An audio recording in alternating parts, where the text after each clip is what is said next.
Welcome to our YouTube channel chemistry with fun. So बच्चों, आज हम एक आपके सामने नया कॉन्सेप्ट लेके आए हैं।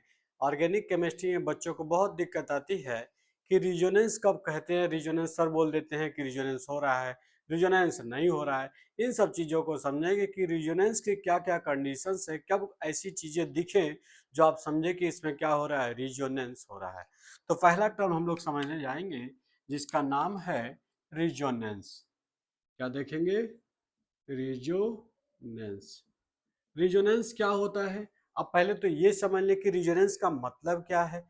तो रिजोनेंस का मतलब होता है the delocalization of electron from one atom to another atom through pi bond. Pi bond के थ्रू इलेक्ट्रॉन का क्या होता है, मूवमेंट होता है, एक जगह से दूसरी जगह जाते हैं, उसी को कहते हैं क्या, रिजोनेंस। तो अगर इसे डिफाइन करना चाहें तो क्या बोलेंगे? The delocalization of electron from one atom to another atom through pi bond। किसको थ्रू सारी फिनोमिना होती है? तो आप बोलेंगे सर ये जो सारी फिनोमिना होती है रिजोनेंस की, वो होती है किसके थ्रू? पाई बॉन्ड के थ्रू। किसके थ्रू होती है? पाई बॉन्ड के थ्रू रिजोनेंस होता है, मतलब इलेक्ट्रॉन एक जगह से दूसरी जगह जाते हैं। अब हम देखेंगे रिजोनेंस होने के साथ साथ इसके क्या पॉसिबिलिटीज है। कब आप फाइंड आउट करेंगे कि सर इसमें रिजोनेंस हो रहा है, रिजोनेंस नहीं हो रहा है। तो पहला कॉन्सेप्ट है कि possibilities of resonance. Possibilities of resonance, अगर मैं ये कहूँ कौन कौन से ऐसे कंडीशन हैं जो आप समझेंगे कि रिजोनेंस हो रहा है या नहीं हो रहा है। तो पहला जो कॉन्सेप्ट है इसे हम बोलेंगे double bond. Double bond conjugate with lone pair. अब आप लोग जानते ही हैं लोन पेयर होता क्या है। इसका मतलब ये हुआ कि अगर डबल बॉन्ड दिया है उसके बाद सिंगल बॉन्ड के बाद क्या आ जाए, लोन पेयर, तो उस कंडीशन में आप बोलेंगे क्या हो रहा है, रिजोनेंस हो रहा है। आइए एग्जांपल से समझते हैं। अगर हमने लिख दिया बेंजीन रिंग पे फिनॉल, मतलब OH बना दिया, तो आप कहते हैं सर इसके पास तो क्या है, लोन पेयर ऑफ इलेक्ट्रॉन है। बिल्कुल हाँ है, इसके पास लोन पेयर ऑफ इलेक्ट्रॉन। ये lone pair single bond double bond आ गया कि नहीं आ गया? अगर ऐसा कंडीशन है तो हमारा पॉसिबिलिटीज ऑफ रेजोनेंस कही क्या रहा है, double bond conjugate with lone pair. अब ये लोन पेयर क्या होगा, इलेक्ट्रॉन का मूवमेंट होगा। देखिए जरा कैसे होगा। ये लोन पेयर इलेक्ट्रॉन इधर आएगा तो क्या दिख रहा है, अब ये जो पाई इलेक्ट्रॉन्स हैं, ये जो पाई इलेक्ट्रॉन्स हैं, क्या इन पाई इलेक्ट्रॉन्स को इधर तो रोटेट कर नहीं सकते? क्यों? क्योंकि इधर से पहले से ही क्या आ रहा है, इलेक्ट्रॉन। इधर से क्या आ रहा है, इलेक्ट्रॉन। और इधर से भी क्या जाएगा, इलेक्ट्रॉन। इलेक्ट्रॉन इलेक्ट्रॉन के बीच में क्या होने लगेगा, रिपल्सन। इसलिए इस तरफ इलेक्ट्रॉन का मूवमेंट ना हो करके इस तरफ इलेक्ट्रॉन का मूवमेंट होगा। तो ये दोनों जो पाई इलेक्ट्रॉन्स हैं, रिजोनेंस का सिंबल होता है डबल हेडेड एरो को हम लोग क्या बोलते हैं, रिजोनेंस का क्या है, सिंबल है। अब इसको अगर हम रिजोनेटिंग स्ट्रक्चर बनाएं तो क्या देखने को मिलेगा, पहले से यहाँ सिंगल बॉन्ड था, एक बॉन्ड बनाने के लिए दो इलेक्ट्रॉन देकर के इसने क्या कर लिया, पॉजिटिव चार्ज। यहाँ पे क्या आ गया, negative charge. Single bond, double bond. Clear है इतनी बातें? दूसरा कंडीशन भी अगर यही आप समझना चाहें तो होता क्या है, double bond conjugate with lone pair, तो यहां दिख रहा होगा negative charge, single bond, double bond. तो अगर निगेटिव चार्ज भी आ जाए किसके साथ कॉन्जुगेशन में हो, डबल बॉन्ड के, तो आप बोलेंगे सर क्या होने के चांसेज हैं, रिजोनेंस होने के चांसेज हैं। तो ये अपना दोनों इलेक्ट्रॉन इसके साथ ये पाई इलेक्ट्रॉन मूव कर जाएगा यहाँ पे, फिर से बनेगा एक रिजोनेटिंग स्ट्रक्चर। कुछ इस तरह से आपको देखने को मिलेगा। यहाँ डबल बॉन्ड OH, इस पे पॉजिटिव चार्ज, एक पेयर ऑफ इलेक्ट्रॉन इसका अभी इसके पास बचा हुआ है। क्लियर है? क्योंकि एक पेयर ऑफ इलेक्ट्रॉन, ये लोन पेयर ही केवल क्या हो रहा है, रिजोनेंस में इन्वॉल्व हो रहा है। आई होप आपको ये छोटी छोटी बातें समझ में आ रही होंगी। पहला कॉन्सेप्ट क्या समझा रहे हैं कि रिजोनेंस क्या होता है, the delocalization of electron from one atom to another atom. किसके थ्रू ये सारी कहानी होती है? तो आप बोलेंगे सर ये जो कहानी होती है किसके थ्रू होती है? पाई बॉन्ड्स के थ्रू होती है। पहला आपने बताया कि पॉसिबिलिटीज क्या हो सकती है, हमने कहा डबल बॉन्ड कॉन्जुगेट हो किसके साथ? Lone pair. एक एग्जांपल लिया आपका फिनॉल, ऑक्सीजन के पास क्या था? Lone pair. इसने अपना दोनों इलेक्ट्रॉन शेयर करके एक पाई बॉन्ड का फॉर्मेशन किया और यहां से इलेक्ट्रॉन का मूवमेंट हुआ। यहाँ पे क्या आ जाएगा फिर से? निगेटिव। फिर आपको दिख रहा होगा negative charge, single bond, double bond conjugation में है। तो अगर कॉन्जुगेशन में है तो डेफिनेटली क्या होगा? रिजोनेंस होगा। तो ये अपना इलेक्ट्रॉन यहाँ शेयर करके ये इधर चला जाएगा। फिर से आपको एक रिजोनेटिंग स्ट्रक्चर और मिल गया। कुछ आपने कहा कुछ इस तरह से आपके स्ट्रक्चर्स बन रहे हैं। बोलिए समझ में आ रहा है कि नहीं? यस या नो? क्लियर है? इतनी बातें क्लियर हैं? अब फिर से क्या होगा, जहां से इलेक्ट्रॉन चला था वहीं ये इलेक्ट्रॉन चला जाएगा। तो ये बन जाएगा आपका क्या? कंप्लीट रिजोनेटिंग स्ट्रक्चर आपने कुछ इस तरह से दिखा दिया। ओ एच जितना इलेक्ट्रॉन यहाँ। तो आप क्या बोलेंगे? ये सारे के सारे क्या हैं? आप बोलेंगे ये सब के सब क्या हैं? रिजोनेटिंग स्ट्रक्चर्स हैं। अब ये रिजोनेटिंग स्ट्रक्चर्स आपको अगर समझ में आए तो बोलिए यस या नो। क्लियर है? समझ में आ गई बच्चों? कोई दिक्कत? तो पहला आपने क्या देखा कि रिजोनेंस किसे कहते हैं। इसमें आपने देखा कि कब आप कहेंगे कि रिजोनेंस होगा, कब रिजोनेंस नहीं होगा। तो पहला आपने देखा कि डबल बॉन्ड अगर किसके कॉन्जुगेशन में आ जाए? लोन पेयर के, तो क्या होगा? रिजोनेंस होगा। दूसरा कंडीशन समझ लीजिए। दूसरा कंडीशन क्या कहता है? Double bond conjugate with negative charge. इसका क्या मतलब हुआ? मतलब एक डबल बॉन्ड होगा, सिंगल बॉन्ड होगा, उसके बाद क्या होगा? Negative charge. तो उसे हम बोलेंगे double bond conjugate with negative charge. जैसे अभी आपने यहां देखा negative charge, single bond, double bond, क्या हो गया? रिजोनेंस हो गया। आइए इसका भी एक एग्जांपल से समझते हैं। CH2 double bond CH2। Suppose करिए इस CH2 पे कैसा चार्ज है? नेगेटिव चार्ज है। अब इलेक्ट्रॉन को समझाने के लिए थोड़ा सा मैं आपको यहाँ बनाऊंगा स्टार, ताकि आपको डिफरेंशिएट कर मिले कि एक कार्बन पे सिंगल बॉन्ड है और इस कार्बन के पास क्या है? डबल बॉन्ड है। ओके, आइए देखते हैं। अब ये जो इलेक्ट्रॉन है ये यहाँ जाएगा और ये negative charge pi electron move कर जाएगा। मतलब हुआ क्या टोटल? तो आप बोलेंगे सर यहां भी तो मुझे रिजोनेंस देखने को मिल गया। ये आपका CH2 एक ही H होगा, डबल बॉन्ड CH2। अभी आपने देखा कि निगेटिव चार्ज कहाँ था। अगर हम चाहें तो नंबरिंग कर सकते हैं, इसको दे दें 1 नंबर, 2, 3। अभी निगेटिव चार्ज कहाँ था? 3 नंबर वाले कार्बन के पास। अब कहाँ चला आया निगेटिव चार्ज? 1 नंबर वाले कार्बन के पास। तो आप बोलेंगे negative charge single bond, double bond किस में आ गया? कॉन्जुगेशन में। अगर कॉन्जुगेशन है तो डेफिनेटली क्या होगा? रिजोनेंस होंगे।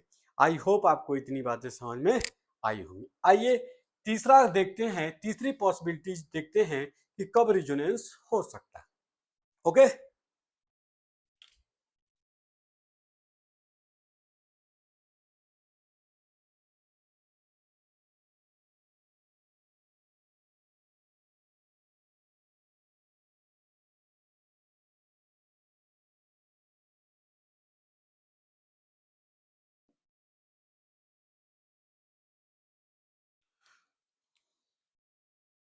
जो तीसरी पॉसिबिलिटी है, तीसरी पॉसिबिलिटी को समझेंगे कि double bond conjugate with positive charge. इस बार किसके साथ कॉन्जुगेशन में आ जाए?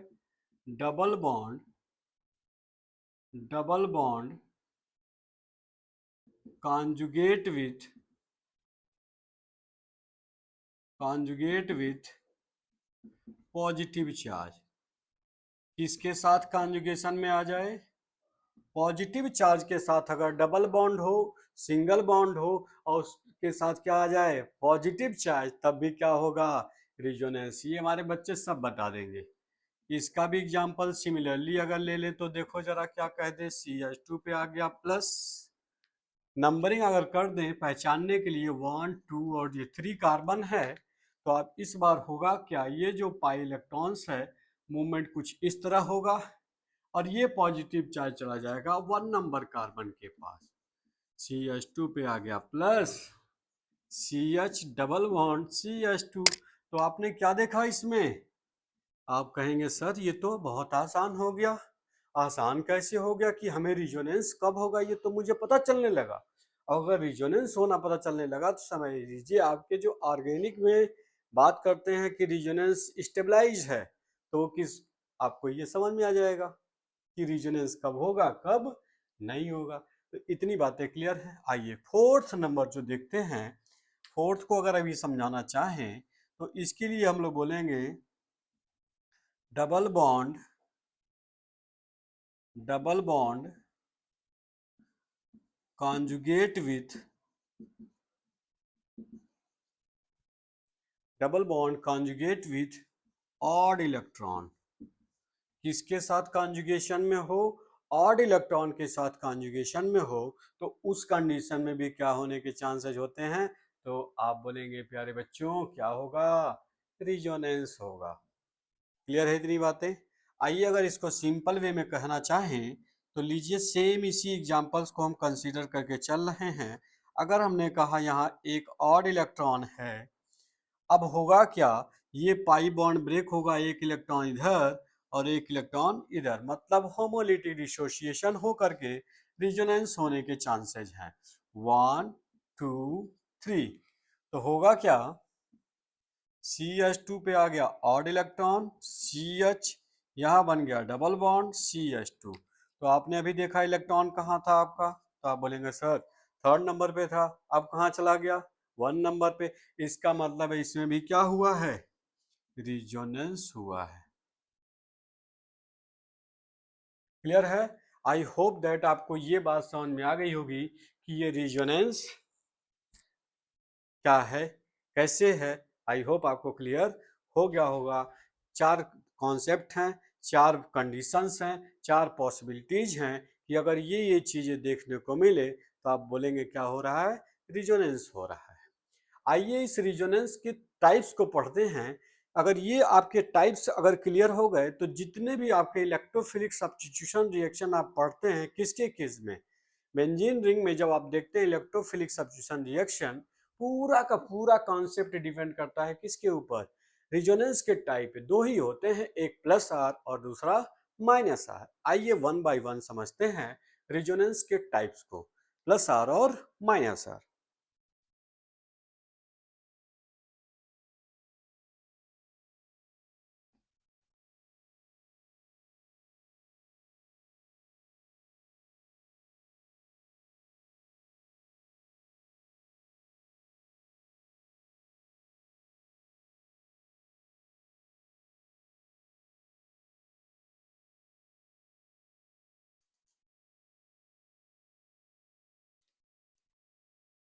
चलें आगे।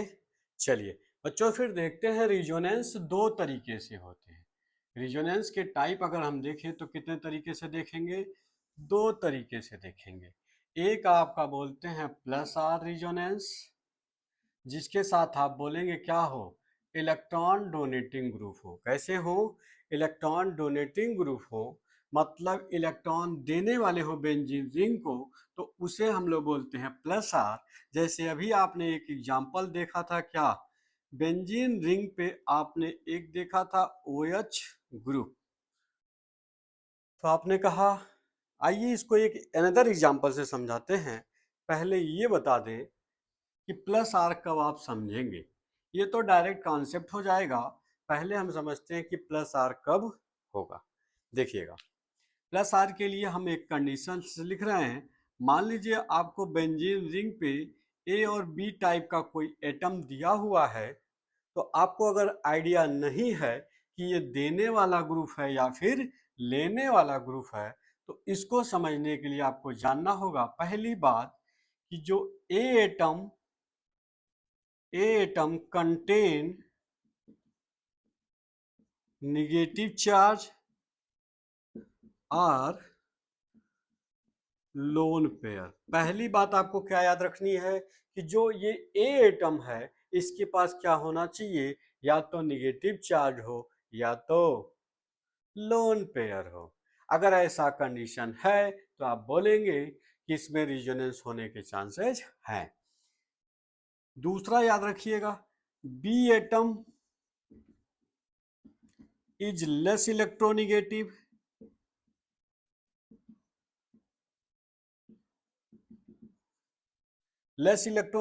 Then A atom.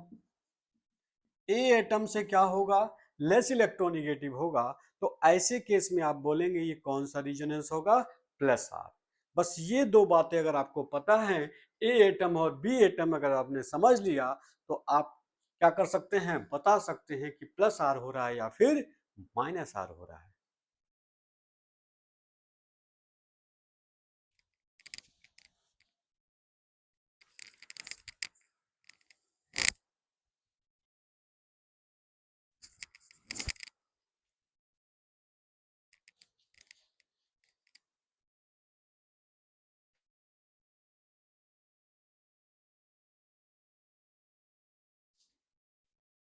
आइए समझते हैं प्लस आर का कंडीशंस। जैसे हमने लिख दिया ओ एच, तो आपको दिख रहा होगा ओ को हमने मान लिया ए एटम और एच को मान लिया हमने बी एटम। तो आप देख रहे हैं ए एटम के पास क्या प्रेजेंट है, तो आप बोलेंगे सर इसके पास तो लोन पेयर है। और अगर बी को थोड़ा सा कंसीडर करें तो बी एटम क्या है, बी एटम क्या है, लेस इलेक्ट्रोनिगेटिव। किससे, ऑक्सीजन से। देखें कितना लड्डू है ये क्वेश्चन। मतलब ये बातें रिजोनेंस समझना, जो आप कहते हैं रिजोनेंस, आपके दिमाग में क्वेश्चन उठता है कि रिजोनेंस है क्या, देखें कितना सिंपल है। बस आपको एक बार बैठ के ध्यान से सुनना होगा, केवल समझना होगा कि हो क्या रहा है। तो ये लोन पेयर अब क्या करेगा, loan pair single bond double bond. अभी इसकी पहले भी आपको समझाया कि रिजोनेंस होने की पॉसिबिलिटीज क्या क्या है। तो ये ओवरऑल इलेक्ट्रॉन क्या कर रहा है, दे रहा है। क्या कर रहा है, दे रहा है। तो होगा क्या, तो आप बोलेंगे अभी इसका आपने रिजोनेटिंग स्ट्रक्चर पढ़ा था। इस यहाँ डबल बॉन्ड, यहाँ पे क्या आ गया माइनस प्लस, फिर से ये रिजोनेटिंग स्ट्रक्चर बनाएगा, यहाँ पे जाएगा,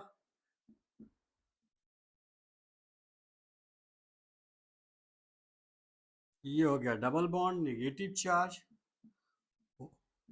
प्लस, फिर negative charge single bond double bond, resonance फिर से होगा, ये यहाँ जाएगा, ये यहाँ मूव करेगा, तो बनता क्या दिख रहा है आपको। आपने कहा सर ये तो कुछ इस तरह से बन गया स्ट्रक्चर। तो आपने कहा ये यहाँ है डबल बॉन्ड, यहाँ नेगेटिव चार्ज प्लस। क्लियर है इतनी बातें। लास्ट में फिर से ये जहां से आया था वहीं चला जाएगा, तो ये कुछ इस तरह से बन गया ओ एच। इसके पास एक पेयर ऑफ इलेक्ट्रॉन है, एक ही पेयर ऑफ इलेक्ट्रॉन इस रिजोनेंस में इन्वॉल्व हो रहा है। तो इस ओवरऑल चीज को देख के लग रहा होगा इस ग्रुप के जस्ट बगल वाले पोजीशन को क्या बोलते हैं, आर्थो। ये क्या हो गया ग्रुप के ठीक सामने, इसे आप बोलते हैं पैरा। ग्रुप के जस्ट बगल में ये कौन सा हो गया, आर्थो। तो आप कहेंगे अगर इलेक्ट्रॉन देने वाला ग्रुप है ना, तो यहाँ नोट करने वाली बात क्या है, अगर ये इलेक्ट्रॉन दे रहा है तो नोट रखने वाली बात क्या है, अगर प्लस आर हो रहा है, क्या हो रहा है, प्लस आर हो रहा है, then electron density increase increases at the ortho and para position. मतलब इलेक्ट्रॉन डेंसिटी कहाँ सबसे अधिक हो रही है, तो आप बोलिएगा सर इस ग्रुप के जस्ट बगल में क्या है, आर्थो, इसके सामने पैरा, ये बगल में क्या, आर्थो। तो आर्थो और पैरा पे इलेक्ट्रॉन डेंसिटी क्या हो रही है, बढ़ रही है। तो आप बोल सकते हैं इलेक्ट्रोफिलिक सब्स्टिट्यूशन रिएक्शन जब भी होगा तो कहाँ होगा, आर्थो एंड पैरा पोजीशन पे। जब भी बेंजीन रिंग में अगर इलेक्ट्रॉन देने वाला ग्रुप हुआ, जैसे आप पढ़ेंगे halo alkanes, halo arenes, phenols, amine, ये सब कैसे हैं, इलेक्ट्रॉन देने वाले ग्रुप हैं। और अगर देने वाले ग्रुप हैं तो जब भी इलेक्ट्रोफिलिक सब्स्टिट्यूशन रिएक्शन देखेंगे कहाँ मिलेगा, आर्थो पे या फिर पैरा पोजीशन पे। आई होप आपको ये बात समझ में, इतना अगर आपको पता है, पूरा का पूरा ऑर्गेनिक आप देखेंगे इलेक्ट्रोफिलिक सब्स्टिट्यूशन रिएक्शन केवल इसी पे बेस्ड है। अगर आपको ये पता चल जाए कि प्लस आर हो रहा है या फिर माइनस आर हो रहा है तो आप बता देंगे। आई होप आपको समझ में आ गया होगा। आइए चलते हैं निगेटिव रिजोनेंस देखते हैं। निगेटिव रिजोनेंस का मतलब है कि कोई बेंजीन रिंग से इलेक्ट्रॉन विड्रॉ करेगा, निकालेगा। क्लियर है? बोलो। आप कह सकते हैं प्लस आर क्या कर रहा है, बेंजीन रिंग को एक्टिवेट कर रहा है। एक्टिवेट कर रहा है मतलब बेंजीन रिंग में इलेक्ट्रॉन आ रहा है। क्लियर है? इसकी वजह से इलेक्ट्रॉन डेंसिटी कहां बढ़ रही है, आर्थो और पैरा पोजीशन पे। कोई भी इलेक्ट्रोफाइल आना चाहेगा कहां जाएगा, आर्थो और पैरा पोजीशन पे। क्लियर इतनी बातें? आइए नेक्स्ट समझते हैं माइनस आर क्या होता है।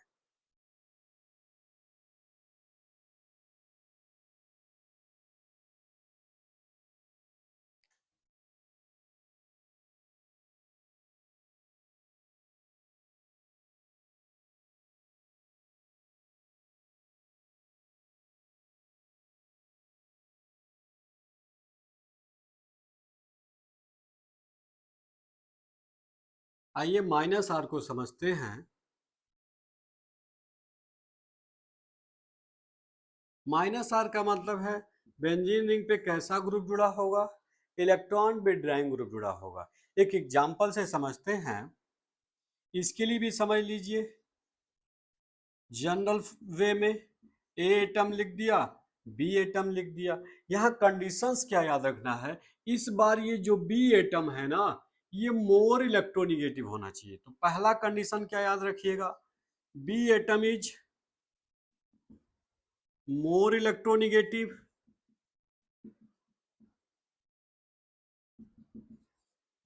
Then A atom. अगर बी एटम ए एटम से मोर इलेक्ट्रोनिगेटिव हुआ, ओवरऑल ये इलेक्ट्रॉन को क्या करेगा, बाहर निकालेगा। मतलब कैसा बिहेव करेगा, इलेक्ट्रॉन विड्रॉइंग ग्रुप की तरह बिहेव करेगा। आई होप ये बात समझ, एक एग्जांपल से समझते हैं। अगर हमने लिख दिया, आप पढ़ेंगे भी इसको, ये आपका लिख दिया हमने एल्डिहाइड। क्या लिख दिया, एल्डिहाइड। अब अगर आपको नहीं समझ में आ रहा है ये प्लस आर शो करेगा या माइनस आर शो करेगा, तो आप देख रहे हैं double bond, single bond, double bond conjugation में है, रेजोनेंस तो होगा ही होगा। क्लियर है? ये ए एटम है, ये बी, और इसको भी मान लीजिए क्या, बी। ये तो लेस इलेक्ट्रोनिगेटिव है, ये वाला मोर इलेक्ट्रोनिगेटिव है। तो आप कहेंगे ये ओवरऑल इलेक्ट्रॉन क्या करेगा, अपनी तरफ खींचेगा। तो यहां से भी इलेक्ट्रॉन क्या होगा, इस तरफ जाएगा। तो फिर से क्या हुआ, तो आप बोलेंगे सर ये तो रिजोनेंस बना। क्या बन गया, रिजोनेंस बना। तो यहाँ पे आएगा इस बार क्या, डबल बॉन्ड, सी ओ पे आ गया माइनस, यहाँ पे एच। क्लियर है इतनी बातें? यहाँ पे आ जाएगा plus, double bond, single bond. Clear है? बोलिए यस या नो। अब की बार क्या होगा, ये पाई बॉन्ड इस तरफ शिफ्ट होगा, पॉजिटिव चार्ज यहाँ चला आएगा। क्यों? क्योंकि रिजोनेंस का भी तो कंडीशन बताया है इसी में, positive charge, single bond, double bond, resonance होते रहेगा, मानेगा नहीं। क्या बनेगा, तो आप बोलेंगे सर ये तो डबल बॉन्ड यहाँ आ गया, C double bond O minus H. बोलो हाँ या ना। यहाँ पे क्या आ गया, प्लस, यहाँ ऐसे आए। फिर से आपको देखने को मिला positive charge, single bond, double bond, resonance. आपने कहा लीजिए भाई ये तो रिजोनेंस हो ही गया। तो आपने क्या देखा, यहाँ पे आएगा ये पॉजिटिव चार्ज, डबल बॉन्ड, ओ पे माइनस एच। इतना सिंपल है, आप समझिए केवल। लास्ट में फिर से क्या होगा, ये अपना यहाँ शेयर करेगा, ये फिर से यहाँ चला जाएगा। तो ओवरऑल आपका बन गया क्या, आपने कहा सर कुछ इस तरह से बन गया, फिर से वही बन गया। तो ये सब क्या है, आपके रिजोनेटिंग स्ट्रक्चर्स हैं। क्या है, रिजोनेटिंग स्ट्रक्चर्स हैं। इस बार आप देख रहे हैं इस आर्थो पे कैसा चार्ज आ गया, आर्थो पे कैसा आ गया, पॉजिटिव। पैरा पे कैसा आ गया, पॉजिटिव। आर्थो पे क्या आ गया, पॉजिटिव। इसका मतलब क्या हुआ कि डेफिनेटली आर्थो और पैरा पे इलेक्ट्रॉन डेंसिटी क्या हो रही है, कम। तो मेटा पे क्या होगा, बढ़ेगा। मेटा पे क्या होगा, बढ़ेगा। आई होप आपको समझ में आ गया होगा। तो हम कह सकते हैं कि माइनस आर वाले नोट में अगर लिखना चाहे तो आप क्या बताएंगे, कहेंगे सर ये तो मुझे कंप्लीट समझ में आ गया, लड्डू था ये। माइनस आर क्या करता है, इलेक्ट्रॉन, माइनस आर अगर है तो आप बोलेंगे इलेक्ट्रॉन डेंसिटी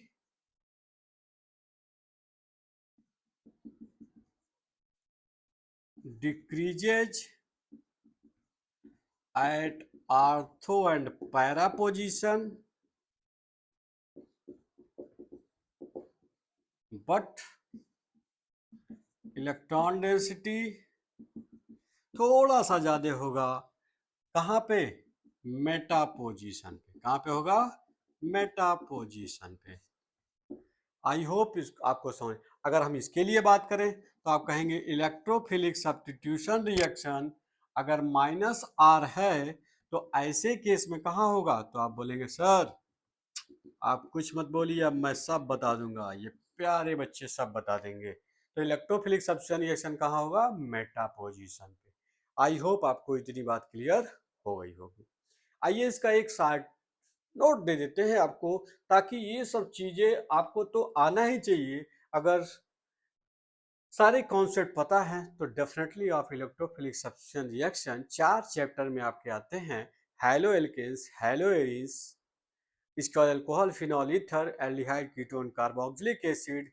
और आपको देखने को मिलेगा कहाँ, एमीन चैप्टर में। 4 चैप्टर आपके इलेक्ट्रोफिलिक सब्स्टिट्यूशन रिएक्शन केवल प्लस आर और माइनस आर कॉन्सेप्ट से क्लियर हो जाते हैं।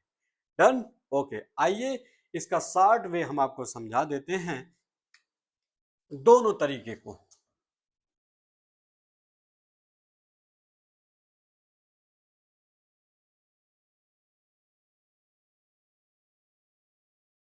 तो प्लस आर माइनस आर मतलब रिजोनेंस में आपने देखा दो तरीके से, एक कहा आपका प्लस आर, दूसरा आपने कहा सर माइनस आर। बोलो हाँ या ना। प्लस आर के केस में आपने देखा क्या, इलेक्ट्रॉन डोनेटिंग ग्रुप होगा, और माइनस आर के केस में क्या होता है, इलेक्ट्रॉन विड्राइंग ग्रुप होगा। तो आपने जब बेंजीन रिंग में ऐसा कुछ देखा, अगर यहाँ पे ग्रुप आपका कैसा आ जाए, इलेक्ट्रॉन विड्राइंग ग्रुप आ जाए, तो याद रखिएगा यहाँ पे क्या आएगा, पॉजिटिव, यहाँ पे negative, positive, negative, positive. It means अगर यहाँ से इलेक्ट्रॉन लेने वाला ग्रुप आया तो याद रखिएगा ये बेंजीन रिंग को क्या करेगा, डीएक्टिवेटिंग ग्रुप है, डीएक्टिवेटिंग ग्रुप है। और इलेक्ट्रोफिलिक सब्स्टिट्यूशन, ईएसआर का मतलब क्या है, इलेक्ट्रोफिलिक सब्स्टिट्यूशन रिएक्शन। तो अगर ऐसा केस हुआ, इलेक्ट्रॉन विड्राइंग हुआ, तो इलेक्ट्रोफिलिक सब्स्टिट्यूशन रिएक्शन कहाँ होगा, तो आप बोलेंगे सर मेटा पोजीशन, या इसी को आप बोलते हैं क्या, मेटा डायरेक्टिंग है। आई होप आपको ये बात समझ में आ गई। तो बस आप क्या ढूंढ लीजिए, electron withdrawing group, Meta position पे किसी भी इलेक्ट्रोफाइल को ला करके क्या करिए, लगा दीजिए, इलेक्ट्रोफिलिक सब्स्टिट्यूशन रिएक्शन कहाँ हो जाएगा, मेटा पोजीशन पे। अगर प्लस आर की बात करें तो अभी आपने एक एग्जांपल देखा था कि अगर यहाँ पे कैसा हो, ए और बी एटम लिया था, या फिर आप फिनॉल को ही ले लीजिए, ओ और एच इसके पास क्या था, लोन पेयर देगा। तो यहाँ पे क्या आएगा, निगेटिव, यहाँ पे पॉजिटिव, निगेटिव, पॉजिटिव, निगेटिव। तो इलेक्ट्रॉन डेंसिटी कहाँ बढ़ गई, आर्थो और पैरा पे। तो ये बोलेंगे ये क्या कर रहा है, बेंजीन रिंग को एक्टिवेट कर रहा है। अगर हम बात करें इलेक्ट्रोफिलिक सब्स्टिट्यूशन रिएक्शन अकर्स कहाँ होगा, तो आप बोलिएगा sir ortho and para position, या फिर आप बोल सकते हैं कि ये कैसा डायरेक्टिंग है, ऑर्थो एंड पैरा डायरेक्टिंग होता है। अगर आपने ये पूरा लेक्चर कंप्लीट वे में समझना, ध्यान से समझा, तो आपका ये जो रिजोनेंस का कॉन्सेप्ट है आई होप आपका क्लियर हो गया होगा, कंप्लीट आपको समझ में भी आ गया होगा। So thank you for watching.